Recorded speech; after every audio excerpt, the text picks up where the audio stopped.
Hey guys, praise the Lord. आपका स्वागत है एक नए वीडियो में। आज मैं आपके लिए लेकर आई हूँ एक 1 ईयर बाइबल रीडिंग कैलेंडर। अगर आप अपनी बाइबल को रोज़ नहीं पढ़ पाते हैं और आप कभी भी अपनी बाइबल कंप्लीट नहीं कर पाए हैं तो ये वीडियो आपके लिए है। इसमें ओल्ड टेस्टामेंट और न्यू टेस्टामेंट के सभी चैप्टर्स को इस तरह से लिया गया है कि आप 1 ईयर में अपनी पूरी बाइबल कंप्लीट कर पाएंगे। ये ऑडियो फॉर्मेट है। इसके साथ आप अपनी बाइबल को ओपन करके रीड कर सकते हैं। डे 1 से लेकर डे 365 तक के सभी चैप्टर्स मैं आपके लिए लेकर आई हूँ। डे 365 पर आप अपनी पूरी बाइबल कंप्लीट कर पाएंगे, इसलिए आप इसके द्वारा आशीषित हों।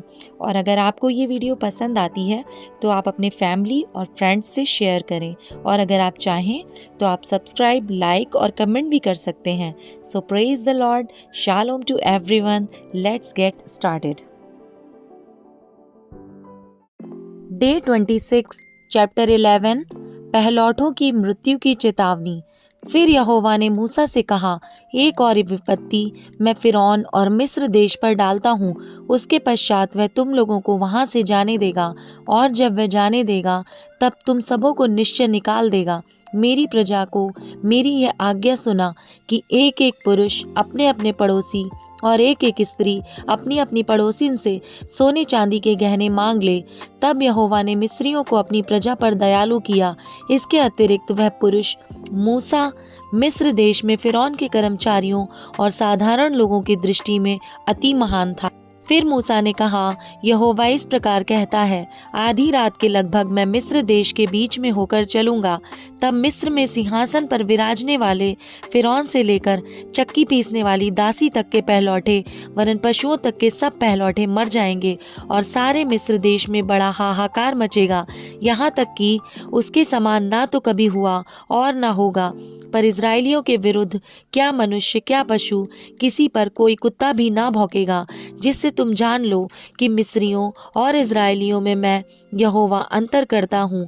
तब तेरे ये सब कर्मचारी मेरे पास आकर मुझे दंडवत करके यह कहेंगे, अपने सब अनुचरों समेत निकल जा, और उसके पश्चात मैं निकल जाऊंगा। यह कहकर मूसा बड़े क्रोध में फिरौन के पास से निकल गया। यहोवा ने मूसा से यह कह दिया था, फिरौन तुम्हारी ना सुनेगा, क्योंकि मेरी इच्छा है कि मिस्र देश में बहुत से चमत्कार करूं।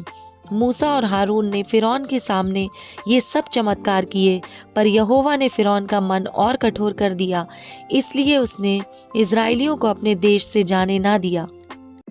चैप्टर 12, फसह का पर्व।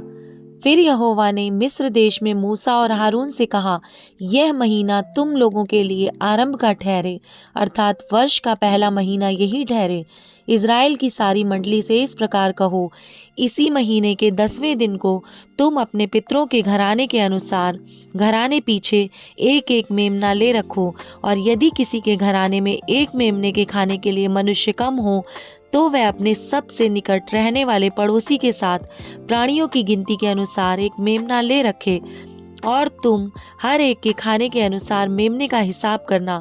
तुम्हारा मेमना निर्दोष और 1 वर्ष का नर हो, और उसे चाहे भेड़ों में से लेना चाहे बकरियों में से, और इस महीने के 14वें दिन तक उसे रख छोड़ना। और उस दिन गोधूली के समय इज़राइल की सारी मंडली के लोग उसे बलि करें। तब वे उसके लहू में से कुछ लेकर जिन घरों में मेमने को खाएंगे उनके द्वार के दोनों अलंगों और चौखट के सिरे पर लगाएं, और वे उसके मांस और उसी रात आग में भूनकर अख़मीरी रोटी और कड़वे साग पात के साथ खाएं। उसको सिर, पैर और अतड़ियों समेत आग में भूनकर खाना, कच्चा या जल में कुछ भी पकाकर ना खाना, और उसमें से कुछ भी सवेरे तक ना रहने देना। और यदि कुछ सवेरे तक रह भी जाए तो उसे आग में जला देना। और उसके खाने की यह विधि है, कमर बांधे, पाँव में जूती पहने और हाथ में लाठी लिए हुए उसे फुर्ती से खाना। वह तो यहोवा का पर्व होगा, क्योंकि उस रात को मैं मिस्र देश के बीच में होकर जाऊंगा, और मिस्र देश के क्या मनुष्य क्या पशु सब के पहलौठों को मारूंगा, और मिस्र के सारे देवताओं को भी मैं दंड दूंगा। मैं यहोवा हूँ। और जिन घरों में तुम रहोगे उन पर वह लहू तुम्हारे लिए चिन्ह ठहरेगा, अर्थात मैं उस लहू को देखकर तुमको छोड़ जाऊंगा। और जब मैं मिस्र देश के लोगों को मारूंगा तब वह विपत्ति तुम पर ना पड़ेगी और तुम नष्ट ना होगे, और वह दिन तुमको स्मरण दिलाने वाला ठहरेगा और तुम उसको यहोवा के लिए पर्व करके मानना। वह दिन तुम्हारी पीढ़ियों में सदा की विधि जानकर पर्व माना जाए। अख़मीरी रोटी, 7 दिन तक अख़मीरी रोटी खाया करना। उनमें से पहले ही दिन अपने अपने घर में से खमीर हटा देना, वरन जो कोई पहले दिन से लेकर 7वें दिन तक कोई खमीरी वस्तु खाए, वह प्राणी इज़राइलियों में से नष्ट किया जाए। पहले दिन एक पवित्र सभा और 7वें दिन भी एक पवित्र सभा करना। उन दोनों दिनों में कोई काम ना किया जाए, केवल जिस प्राणी का जो खाना हो उसके काम करने की आज्ञा है। इसलिए तुम बिना खमीर की रोटी का पर्व मनाना, क्योंकि उसी दिन मानो मैंने तुमको दल दल करके मिस्र देश से निकाला है। इस कारण वह दिन तुम्हारी पीढ़ियों में सदा की विधि जानकर माना जाए। पहले महीने के 14वें दिन की सांझ से लेकर 21वें दिन की सांझ तक तुम अख़मीरी रोटी खाया करना।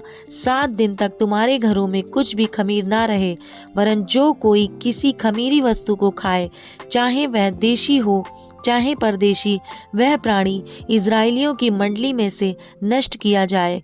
कोई खमीरी वस्तु ना खाना, अपने सब घरों में बिना खमीर की रोटी खाया करना। प्रथम फसह का पर्व।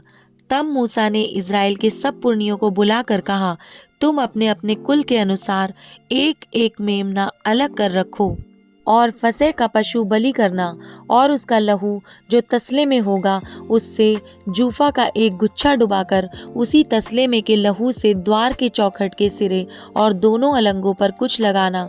और भोर तक तुम में से कोई घर से बाहर ना निकले, क्योंकि यहोवा देश के बीच होकर मिस्रियों को मारता जाएगा। इसलिए जहाँ जहाँ वह चौखट के सिरे और दोनों अलंगों पर उस लहू को देखेगा, वहाँ वहाँ वह उस द्वार को छोड़ जाएगा और नाश करने वाले को तुम्हारे घरों में मारने के लिए ना जाने देगा। फिर तुम इस विधि को अपने और अपने वंश के लिए सदा की विधि जानकर माना करो। जब तुम उस देश में जिसे यहोवा अपने कहने के अनुसार तुमको देगा प्रवेश करो, तब यह काम किया करना। और जब तुम्हारे बच्चे तुमसे पूछें, इस काम से तुम्हारा क्या मतलब है, तब तुम उनको यह उत्तर देना, यहोवा ने जो मिस्रियों के मारने के समय मिस्र में रहने वाले हम इज़राइलियों के घरों को छोड़कर हमारे घरों को बचाया, इसी कारण उसके फसह का यह बलिदान किया जाता है। तब लोगों ने सिर झुकाकर दंडवत की। इज़राइलियों ने जाकर जो आज्ञा यहोवा ने मूसा और हारून को दी थी, उसी के अनुसार किया। पहलौठों की मृत्यु। ऐसा हुआ कि आधी रात को यहोवा ने मिस्र देश में सिंहासन पर विराजने वाले फिरौन से लेकर गड्ढे में पड़े हुए बंधुए तक सबके पहलौठों को, वरन पशुओं तक के सब पहलौठों को मार डाला। और फिरौन रात ही को उठ बैठा और उसके सब कर्मचारी वरन सारे मिस्री उठे, और मिस्र में बड़ा हाहाकार मचा, क्योंकि एक भी ऐसा घर ना था जिसमें कोई मरा ना हो। तब फिरौन ने रात ही रात में मूसा और हारून को बुलवा कर कहा, तुम इज़राइलियों समेत मेरी प्रजा के बीच से निकल जाओ और अपने कहने के अनुसार जाकर यहोवा की उपासना करो। अपने कहने के अनुसार अपनी भेड़ बकरियों और गाय बैलों को साथ ले जाओ और मुझे आशीर्वाद दे जाओ। मिस्री जो कहते थे, हम तो सब मर मिटे हैं, उन्होंने इज़राइलियों लोगों पर दबाव डालकर कहा, देश से झटपट निकल जाओ। तब उन्होंने अपने गूंधे गुंदाए आटे को बिना खमीर दिए ही कठौतियों समेत कपड़ों में बांधकर अपने अपने कंधे पर डाल लिया। इज़राइलियों ने मूसा के कहने के अनुसार मिस्रियों से सोने चांदी के गहने और वस्त्र मांग लिए, और यहोवा ने मिस्रियों को अपनी प्रजा के लोगों पर ऐसा दयालु किया कि उन्होंने जो जो मांगा वह सब उनको दिया। इस प्रकार इज़राइलियों ने मिस्रियों को लूट लिया। इज़राइलियों का मिस्र देश छोड़ना। तब इज़राइली राम से इससे कूच करके सुक्कोत को चले, और बाल बच्चों को छोड़ वे कोई 6 लाख पैदल चलने वाले पुरुष थे। उनके साथ मिली जुली हुई एक भीड़ गई, और भेड़ बकरी गाय बैल बहुत से पशु भी साथ गए। और जो गूंदा आटा वे मिस्र से साथ ले गए थे, उसकी उन्होंने बिना खमीर दिए रोटियां बनाई, क्योंकि वे मिस्र से ऐसे बरबस निकाले गए कि उन्हें अवसर भी ना मिला कि मार्ग में खाने के लिए कुछ पका सकें। इसी कारण वह गूथा हुआ आटा बिना खमीर का था। मिस्र में बसे हुए इजरायलियों को 430 वर्ष बीत गए थे और उन 430 वर्षों के बीतने पर ठीक उसी दिन यहोवा की सारी सेना मिस्र देश से निकल गई। यहोवा इजरायलियों को मिस्र देश से निकाल लाया, इस कारण वह रात उसके निमित्त मानने की योग्य है। ये यहोवा की वही रात है जिसका पीढ़ी पीढ़ी में मानना इजरायलियों के लिए अवश्य है। फसह के पर्व की विधि। फिर यहोवा ने मूसा और हारून से कहा, पर्व की विधि यह है, कोई परदेशी उसमें से ना खाए, पर जो किसी का मोल लिया हुआ दास हो और तुम लोगों ने उसका खतना किया हो, वह तो उसमें से खा सकेगा, पर परदेशी और मजदूर उसमें से ना खाएं। उसका खाना एक ही घर में हो, अर्थात तुम उसके मांस में से कुछ घर से बाहर ना ले जाना और बलि पशु की कोई हड्डी ना तोड़ना। पर्व का मानना इज़राइल की सारी मंडली का कर्तव्य है।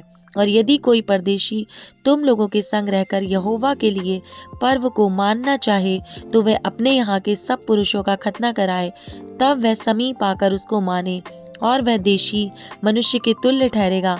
पर कोई खतना रहित पुरुष उसमें से ना खाने पाए। उसकी व्यवस्था देशी और तुम्हारे बीच में रहने वाले परदेशी दोनों के लिए एक ही हो। यह आज्ञा जो यहोवा ने मूसा और हारून को दी, उसके अनुसार सारे इजरायलियों ने किया। और ठीक उसी दिन यहोवा इजरायलियों को मिस्र देश से दल दल करके निकाल ले गया। Matthew chapter 18 verse number 21 to 35। निर्दयी सेवक का दृष्टांत। तब पतरस ने पास आकर उससे कहा, हे प्रभु, यदि मेरा भाई अपराध करता रहे तो मैं कितनी बार उसे क्षमा करूं? क्या 7 बार तक? यीशु ने उससे कहा, मैं तुझसे यह नहीं कहता कि 7 बार तक, वरन 7 बार के 70 गुने तक। इसलिए स्वर्ग का राज्य उस राजा के समान है जिसने अपने दासों से लेखा लेना चाहा। जब वह लेखा लेने लगा तो एक जन उसके सामने लाया गया जो 10,000 तोड़े का कर्जदार था, जबकि चुकाने को उसके पास कुछ न था। तो उसके स्वामी ने कहा, यह और इसकी पत्नी और बाल बच्चे जो कुछ इसका है सब बेचा जाए और कर्ज चुका दिया जाए। इस पर उस दास ने गिरकर उसे प्रणाम किया और कहा, हे स्वामी, धीरज धर, मैं सब कुछ भर दूंगा। तब उस दास के स्वामी ने तरस खाकर उसे छोड़ दिया और उसका कर्ज भी क्षमा कर दिया। परंतु जब वह दास बाहर निकला तो उसके संगी दासों में से एक उसको मिला जो उसके 100 दीनार का कर्जदार था। उसने उसे पकड़कर उसका गला घोंटा और कहा, जो कुछ तुझ पर कर्ज है भर दे। इस पर उसका संगी दास गिरकर उससे विनती करने लगा, धीरज धर, मैं सब भर दूंगा। उसने ना माना, परंतु जाकर उसे बंदी गृह में डाल दिया कि जब तक कर्ज भर ना दे तब तक वहीं रहे। उसके संगी दास यह जो हुआ देखकर बहुत उदास हुए और जाकर अपने स्वामी को पूरा हाल बता दिया। तब उसके स्वामी ने उसे बुलाकर उससे कहा, हे दुष्ट दास, तूने जो मुझसे विनती की तो मैंने तेरा पूरा कर्ज क्षमा किया। इसलिए जैसे मैंने तुझ पर दया की, वैसे ही क्या तुझे भी अपने संगी दास पर दया करना नहीं चाहिए था? और उसके स्वामी ने क्रोध में आकर उसे दंड देने वालों के हाथ सौंप दिया कि जब तक वह सब कर्ज ना भर दे तब तक उनके हाथ में रहे। इसी प्रकार यदि तुम में से हर एक अपने भाई को मन से क्षमा ना करेगा, तो मेरा पिता जो स्वर्ग में है तुम से भी वैसा ही करेगा।